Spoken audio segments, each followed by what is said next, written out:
The journalist stood at the Veterans Day ceremony and asked me in front of 2,000 people if I'd been stealing money from veterans. He said this while holding up a newspaper with a headline I could read from 50 feet away. Local Veterans Charity under investigation for embezzlement. Below it was my photo, my name, my organization. Everything I'd built to help veterans presented as a criminal enterprise. His name was Derek Mitchell. He worked for the Columbus Tribune. And he was asking me, Colonel Marcus Webb, if I could explain why hundreds of thousands of dollars in donations to Veterans Support Network had been transferred to my personal accounts. Why I'd made expensive purchases while veterans were supposedly waiting for help. Why I'd used a charity as my personal piggy bank. My wife Jennifer stood next to me on the stage, her face pale. My daughter Sarah, home from college for the weekend, looked horrified. Behind us, the color guard held the flags at attention. In the audience, 2,000 people, veterans, their families, city officials, community members, stared at me with shock and confusion. The ceremony was at the Columbus Convention Center. Annual Veterans Day event honoring those who'd served. Speeches from military leaders and city officials. Recognition of veteran organizations. Presentation of awards. I'd been scheduled to receive an award for Veterans Support Network's 10 years of service to the community. Instead, I was being accused of embezzlement in front of everyone I'd served with, everyone I'd helped, everyone who'd trusted me. Derek held up bank statements, showed them to the crowd. I couldn't see the details from where I stood, but he described them. Large transfers from Veterans Support Network accounts to my personal account. Tens of thousands of dollars at a time, over several years, totaling nearly $500,000. He showed credit card statements, expensive purchases, a new truck, home renovations, travel expenses, all allegedly paid for with money donated to help veterans. The mayor, who'd been about to present my award, stood frozen. The event coordinator looked panicked. The other veterans on stage with me, men I'd served with, men who'd trusted me to run this organization, looked betrayed. Derek asked if I had any explanation, any justification, any reason the community should believe I wasn't a fraud who'd exploited veterans' suffering for personal profit. I stood there unable to speak. 30 years of military service. 10 years running Veterans Support Network. Thousands of veterans helped. All of it collapsing because of accusations I couldn't immediately refute. Bank records that looked damning without context. A carefully constructed narrative of betrayal. Tomorrow I was supposed to meet with a major foundation about a grant. $200,000 to expand our mental health services. Money that would help dozens of veterans struggling with PTSD and trauma. Now that grant was gone. Our reputation destroyed. Our future uncertain. What Derek Mitchell didn't know was that every dollar he'd described was documented. Every transfer had a purpose. Every purchase was legitimate. Nothing was stolen. Nothing was fraud. But explaining that required sharing confidential information about veterans in crisis. Information I was ethically bound to protect. But to understand how we got here, to understand how a journalist could stand at a Veterans Day ceremony and destroy a veterans charity with carefully selected financial records, I need to take you back to when I first joined the Marines and learned what it really meant to serve. My name is Colonel Marcus Webb. I'm 54 years old. I served in the United States Marine Corps for 30 years. And this is the story of how trying to help veterans in crisis made me look like a criminal, and how confidentiality, the very thing that protects vulnerable veterans, became a weapon against me. I was born in 1970 in Columbus, Ohio, working-class family. My father worked at a factory. My mother was a secretary. We didn't have much money, but we were proud, patriotic. My grandfather had served in World War II, my uncle in Vietnam. Military service was part of our family identity. I wasn't a great student in high school. Decent grades, but not college material. Didn't have money for university anyway. After graduation in 1988, I had two choices. Factory work like my dad, or military service like my grandfather. I chose the Marines. Wanted to serve my country. Wanted to be part of something bigger than myself. Wanted to prove I could do something meaningful with my life. Boot camp at Parris Island was the hardest thing I'd ever done. Physical challenge beyond anything I'd imagined. Mental pressure that broke some recruits. But I made it through. Became a Marine. Earned the title. Felt pride I'd never experienced before. My first duty station was Camp Pendleton in California. Infantry. I was 19 years old and felt invincible. The Marines taught me discipline, leadership, how to accomplish missions under pressure, how to take care of the Marines under my command. I deployed to the First Gulf War in 1991, Operation Desert Storm, combat operations in Iraq and Kuwait. That deployment taught me what war really was, not the glory or adventure I'd imagined, but chaos and fear and trying to keep your Marines alive while accomplishing the mission. We lost 2 Marines from my platoon in Desert Storm, Johnson and Rodriguez, good Marines, young men with families back home. They died in a vehicle accident during the ground offensive. Not even enemy fire, just bad luck and dangerous conditions. Their deaths affected me deeply, made me understand the responsibility of leadership, that decisions I made could mean life or death for the Marines I led, that taking care of your people wasn't just policy,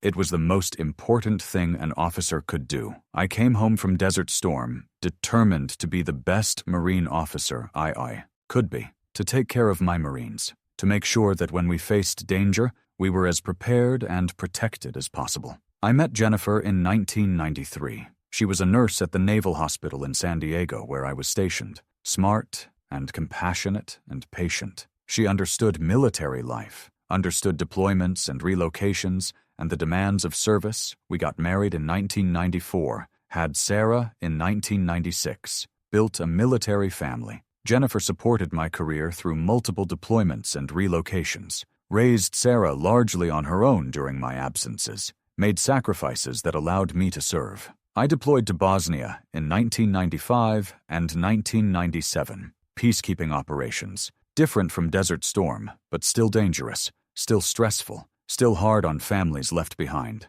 During those years, I started noticing something. Marines coming back from deployments were struggling, not with physical injuries, those were obvious and treated, with mental health issues, PTSD, depression, anxiety, substance abuse, problems that weren't as visible but just as damaging. The military was starting to acknowledge mental health issues, starting to provide some resources, but it wasn't enough. Veterans were falling through the cracks, getting out of service with problems they couldn't manage, ending up homeless or addicted or worse. I made captain in 1997, major in 2003, was selected for command positions, led Marines through training and deployments, but I kept seeing the same pattern. Good Marines damaged by service, needing help the military couldn't fully provide. Then came September 11, 2001. Everything changed. We went to war in Afghanistan, then Iraq again in 2003. I deployed to Iraq 3 times between 2003 and 2009. Heavy combat, sustained operations,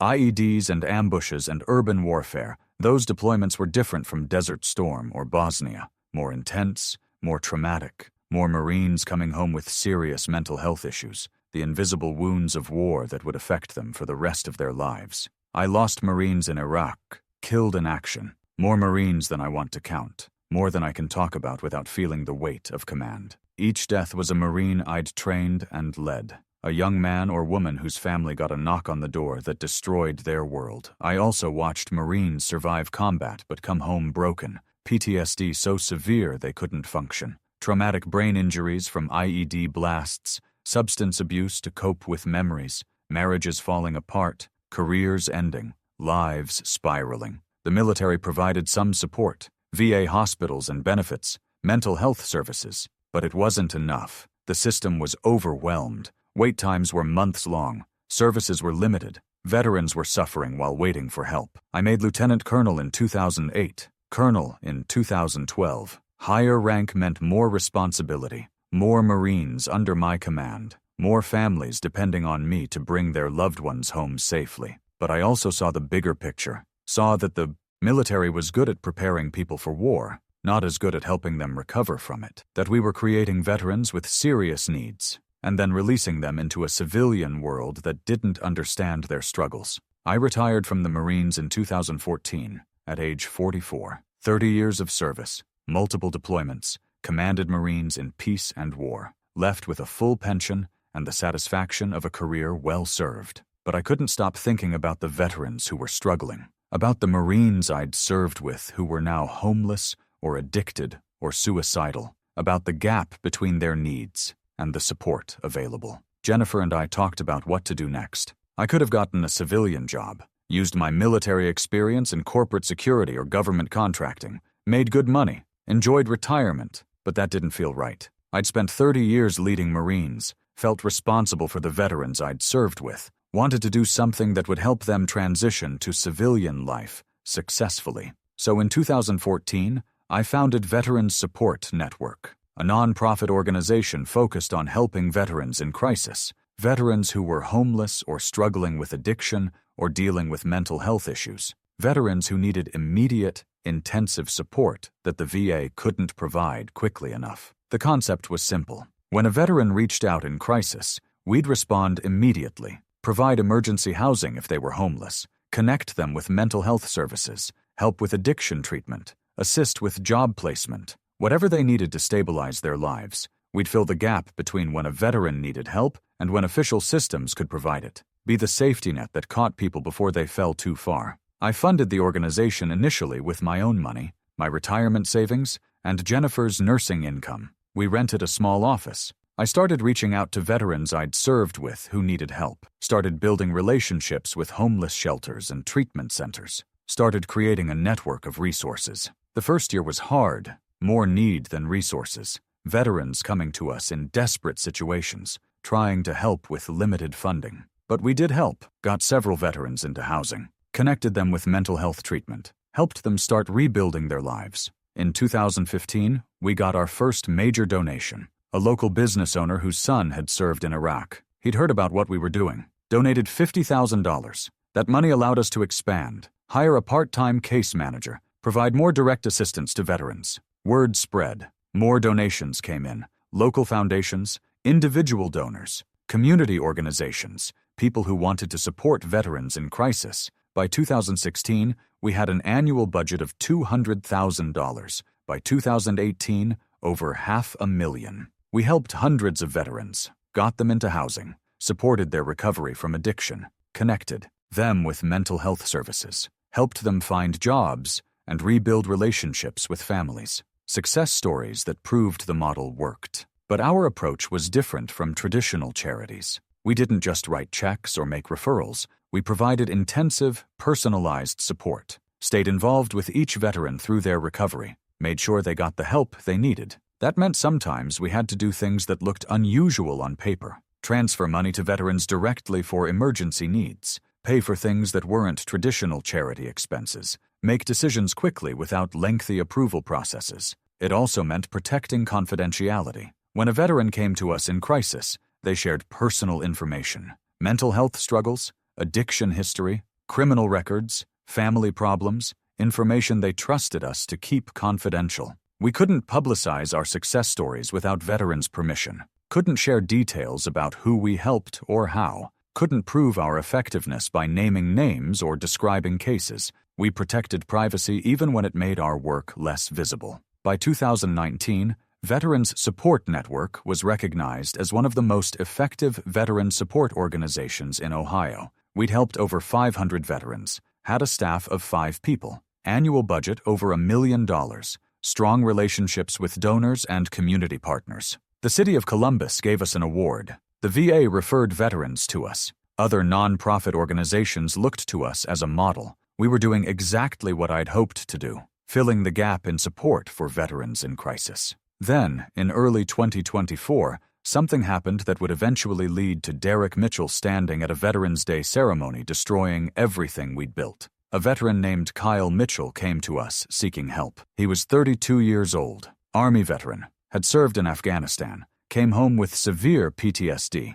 struggling with addiction. His family had cut him off. He was homeless and desperate. Kyle's brother Derek was a journalist at the Columbus Tribune. Derek had tried to help Kyle, paid for treatment programs, let him stay at his house, loaned him money, but Kyle kept relapsing, kept making bad choices. Derek eventually gave up, told Kyle he couldn't help him anymore, told him not to contact him until he was seriously committed to recovery. Kyle came to Veterans Support Network asking for help getting into a treatment program. He'd been denied VA benefits because of his discharge status. Honorable discharge technically, but there were issues with his service record that made him ineligible for certain benefits. Our case manager reviewed his situation. The discharge issues were significant. Under our eligibility criteria, Kyle didn't qualify for intensive support. We could provide some basic assistance but not full case management or treatment funding. I made the decision. told Kyle we couldn't provide the level of support he was asking for, that he should work with the VA to resolve his benefits issues,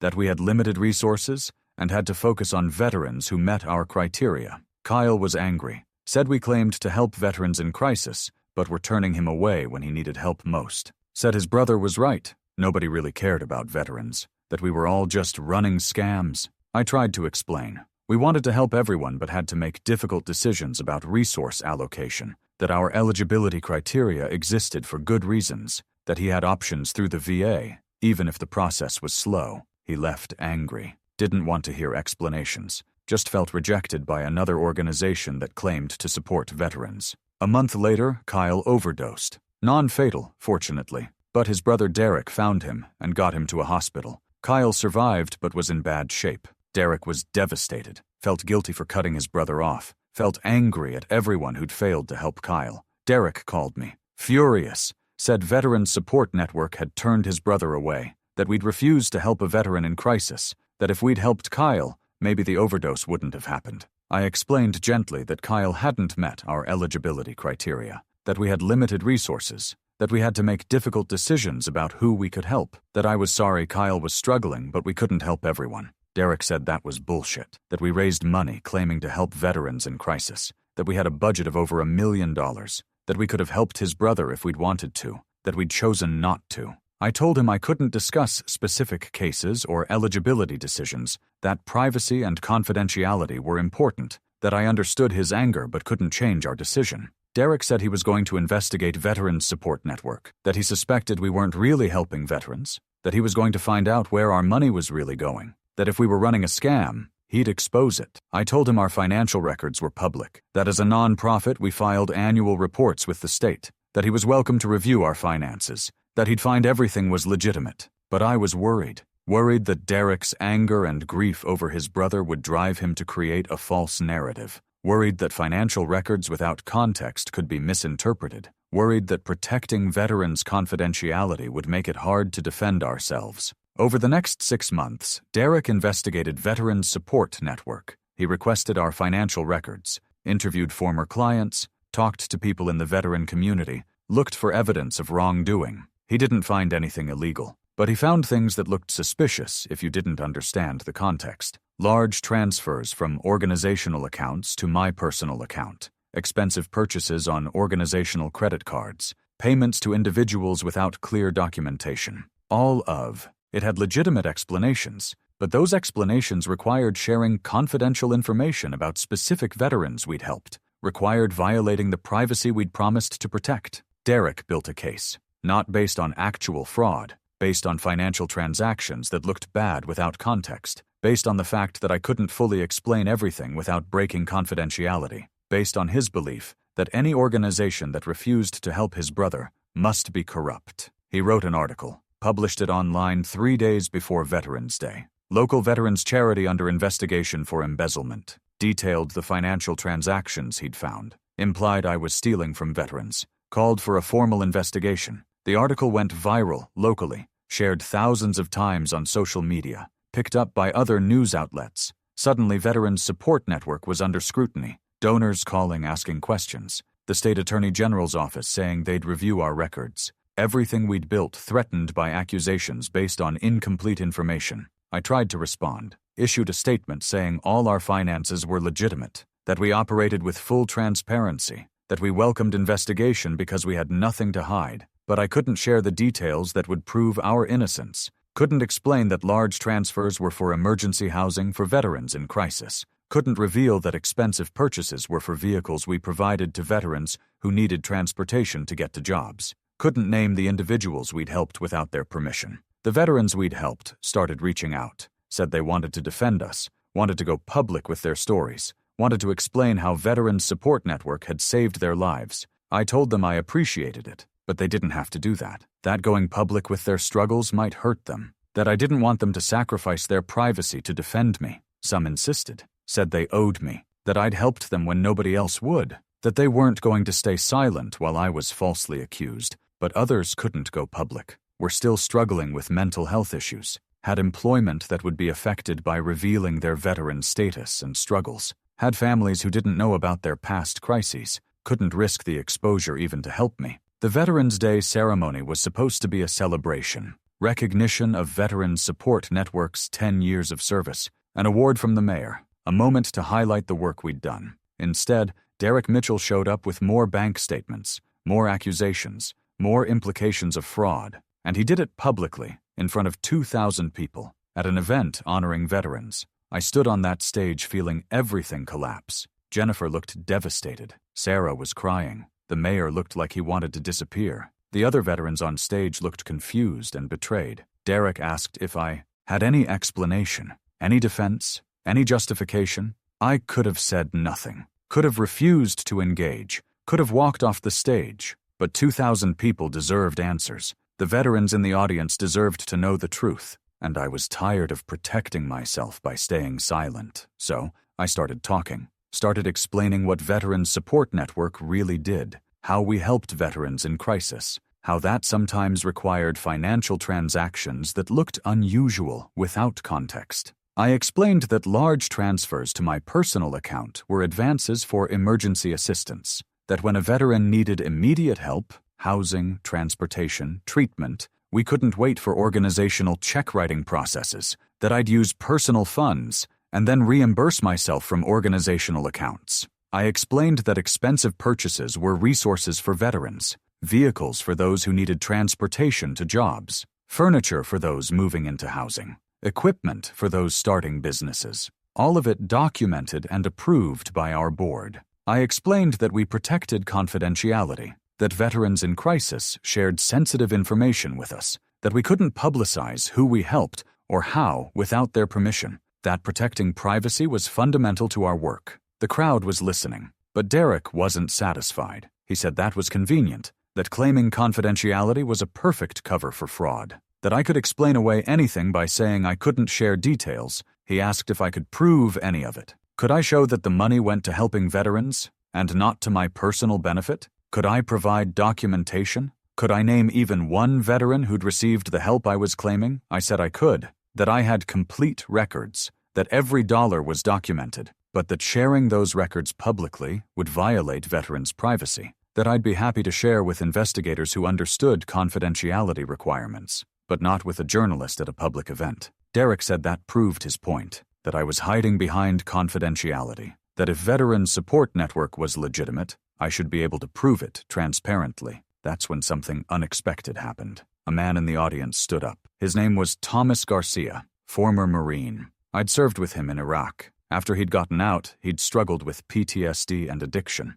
had been homeless for 2 years. Veterans Support Network had helped him get into treatment and housing. He was now 3 years sober and working as a counselor helping other veterans. Thomas said he wanted to share his story, that Colonel Webb had saved his life, that he'd come to Veterans Support Network in crisis, that we'd helped him immediately when the VA had months-long wait times, that we'd paid for his treatment and housing, that we'd supported his recovery every step of the way. He said the large transfers Derek was questioning, one of them was for Thomas's treatment, $20,000 for a residential program, transferred to the facility from organizational funds, all documented, all legitimate, all focused on helping a veteran in crisis. Thomas said he was willing to go public with his story because he couldn't stay silent while the man who saved his life was being falsely accused. Then, another veteran stood up. Maria Rodriguez, Army veteran, had come home from Afghanistan with traumatic brain injury, couldn't work, couldn't afford housing. Her family had given up on her. We'd helped her get into specialized treatment, supported her through recovery, helped her get disability benefits from the VA. She was now living independently and volunteering with other veterans. Maria said the expensive truck Derek mentioned in his article, that was for her. We'd bought it so she could get to medical appointments and therapy sessions. She'd eventually bought it from us once she got on her feet. But initially, Veterans Support Network had provided it. Another transaction that looked suspicious without context, but was actually helping a veteran. Then, more veterans stood up, one after another, sharing their stories, explaining how Veterans Support Network had helped them, providing context for the financial transactions Derek was questioning. A veteran who'd been suicidal. We'd paid for emergency psychiatric care and housing. That's what some of those transfers were for. A veteran who'd been homeless with his family. We'd paid first and last month's rent and security deposit to get them into an apartment.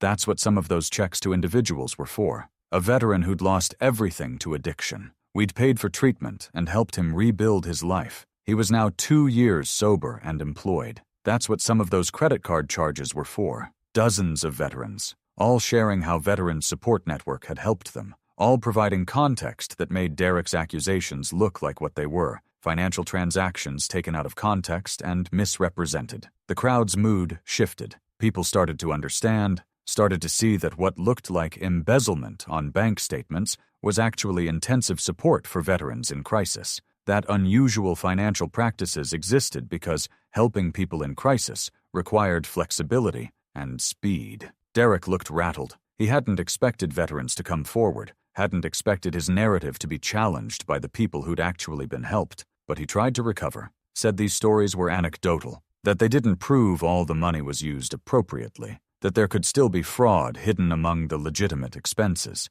That's when another unexpected ally spoke up, the mayor. He'd been silent during the confrontation, but now he stepped to the microphone. The mayor said the city had reviewed Veterans Support Network's finances extensively before deciding to give us an award, that they'd examined our records, that they'd verified our impact, that they'd concluded we were one of the most effective veteran support organizations in the state. He said the city's review had been thorough, had looked at exactly the transactions Derek was questioning, had understood the context, had verified that money was used appropriately, that Veterans Support Network's unconventional practices existed because conventional charity models didn't meet veterans' urgent needs. The mayor said he was disappointed that a journalist had chosen to make serious accusations at a public event without doing the same thorough review the city had done, that he was disturbed by the timing and venue of these accusations, that using a Veterans Day ceremony to attack a veterans organization showed poor judgment. He said the city stood behind Veterans Support Network,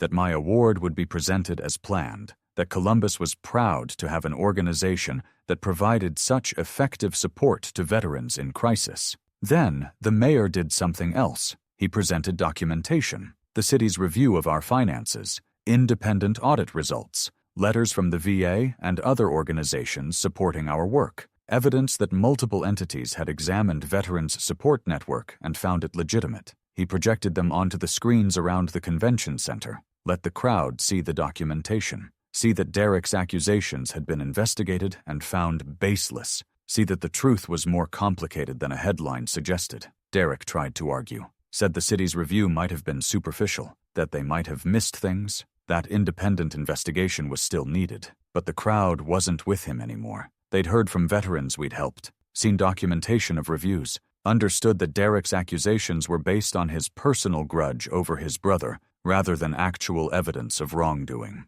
Someone in the crowd shouted a question, asked Derek why his brother had been denied services by Veterans Support Network. What were the eligibility criteria? Why didn't Kyle Mitchell qualify? Derek hesitated, clearly didn't want to answer, but the question hung in the air. I answered, said I couldn't share details about specific cases without permission, but I could explain our eligibility criteria, that we focused on veterans who'd been honorably discharged and had service-connected issues, that we had limited resources and had to make difficult decisions about who we could help intensively. I said some veterans didn't meet our criteria, but still needed help, that we'd refer them to other organizations and VA services, that we wished we could help everyone, but had to focus our resources on cases where we could make the biggest impact. Someone else asked Derek directly, was his brother denied services? Is that what this was really about? Derek admitted it, said his brother Kyle had gone to Veterans Support Network seeking help, had been turned away, had overdosed a month later. That Derek believed if we'd helped Kyle, maybe, things would have been different. The crowd understood then. This wasn't about financial fraud. This was about a brother's grief and anger, about blaming Veterans Support Network for not preventing his brother's overdose, about attacking an organization because it had made a decision he disagreed with. I spoke again, said I was sorry about Kyle Mitchell, that I wished we could have helped him, that turning away any veteran seeking help was painful, but that we had to make difficult decisions with limited resources, that we'd referred Kyle to other services, that we'd hoped he'd get the help he needed through other channels. I said Derek's grief was understandable, but that his accusations were false, that attacking Veterans Support Network didn't help his brother or any other veteran, that it actually harmed the organization that was helping hundreds of veterans successfully. The crowd applauded. Not everyone. Some people still looked uncertain, but most understood. Understood what Veterans Support Network really did. Understood why our financial practices looked unusual. Understood that Derek's accusations were driven by personal pain rather than actual evidence. The ceremony continued, awkward but determined to finish. The mayor presented me with the award, recognition of Veterans Support Network's 10 years of service, applause from most of the crowd, a moment that should have been celebratory, but was overshadowed by Derek's accusations. After the ceremony, veterans came up to me, thanked me for my service to them, said they were sorry I'd been attacked publicly, said they'd help however they could to clear my name. Jennifer hugged me, said she'd been terrified during the confrontation, that she'd worried everything we'd built was about to be destroyed, that she was proud of how I'd responded, that the truth had come out because veterans stepped forward to share their stories. Sarah said she'd never been more proud of her father, that watching veterans defend me had shown her the real impact of my work, that she'd always known I helped people, but seeing them stand up for me had made it real.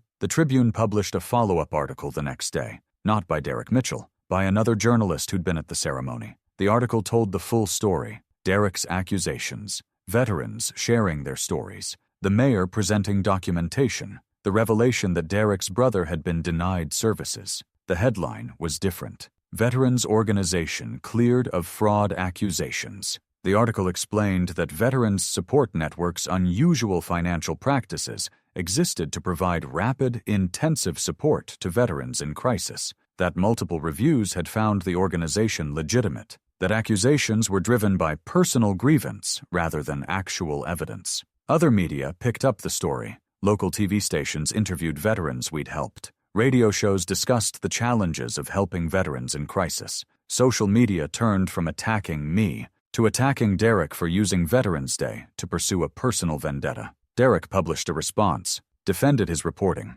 said he'd raised legitimate questions that deserved investigation, that the public had a right to know how nonprofit finances worked, that he stood by his article, but nobody was listening anymore. The narrative had shifted. Derek Mitchell wasn't a crusading journalist exposing fraud. He was a grieving brother who'd weaponized his media platform to attack an organization that had made a decision he didn't like. The Columbus Tribune removed Derek from the story, had other journalists review Veterans Support Network's finances independently. They concluded what everyone else had concluded. Unusual practices, but all legitimate. Money used appropriately to help veterans. No evidence of fraud or embezzlement. Derek left the Tribune 3 months later, moved to another city. Last I heard, he's working for a smaller paper in Pennsylvania. I don't know if he's still in journalism or if the controversy ended his career. His brother Kyle eventually got help. Different treatment program. Different support network. He's been sober for 8 months now. I hope he makes it. Hope he finds the stability and recovery he needs. No veteran should struggle alone with mental health and addiction. But I also think about how this could have ended differently if the mayor hadn't done that review. If veterans hadn't been willing to share their stories publicly. If we hadn't had documentation to prove our legitimacy. We could have been destroyed by accusations that looked convincing on the surface but were false underneath. That terrifies me, because for every situation where truth comes out, there might be many where it doesn't, where organizations doing good work are destroyed by accusations they can't fully refute without violating confidentiality, where protecting privacy makes you look guilty. Veterans Support Network survived. Donations actually increased after the story came out. People understood what we did and why it mattered. We ended 2024 with our largest budget ever, helped more veterans than any previous year. We also made changes, improved our documentation, made our financial practices more transparent while still protecting veteran confidentiality, created better systems for explaining our work without sharing identifying information, and we changed our eligibility criteria, expanded them slightly so fewer veterans would be turned away. We can't help everyone, that's still true, but we can help more people than we were helping before. I think about Derek's accusation sometimes, about standing on that stage facing 2,000 people while being accused of embezzlement, about how close we came to losing everything, about how much depends on people being willing to look beyond headlines to understand complex truths. But I also think about the veterans who stood up, who shared their stories publicly, even though it meant revealing struggles they'd kept private, who risked their own privacy and dignity to defend the organization that had helped them. That's what service means. Not just what happens in uniform, but what happens after. Supporting each other, standing up for each other, being willing to sacrifice for something bigger than yourself. Those veterans taught me something that day. I'd spent 30 years in the Marines, led Marines in peace and war, thought I understood service,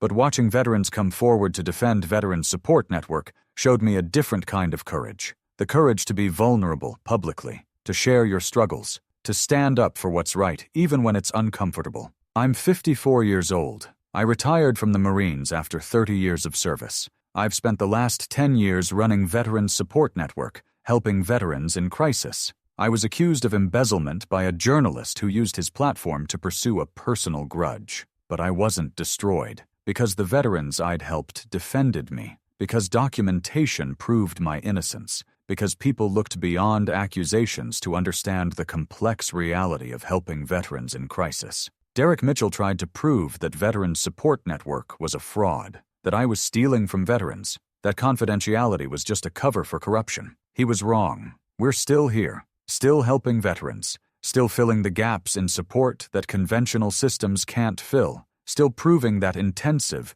personalized support makes a difference in veterans' lives. And we'll keep doing this work, for the veterans who need us, for the Marines I served with, for the men and women who sacrificed for their country and deserve support when they struggle after service. That's what Veterans Support Network means. That's what I learned from 30 years in the Marines. That's what I'll keep doing for as long as veterans need help. Some people will always question, will always wonder if money is being used appropriately, will always be skeptical of organizations that work differently from conventional charities. But the veterans know. The men and women we've helped know. They know we were there when they needed us. They know we provided support that saved their lives. They know Veterans Support Network does exactly what we claim to do, and in the end, that's what matters. Not headlines or accusations, not public relations or perception, but the actual impact on veterans' lives, the actual support provided to people in crisis, the actual difference made in our community. That's the truth. That's our legacy. And that's worth defending, no matter what accusations are made or who makes them. Did you like my story? Which city are you listening from? Let's meet in the comments. There's so much more on my channel. Don't forget to subscribe. See you in the next story with love and respect.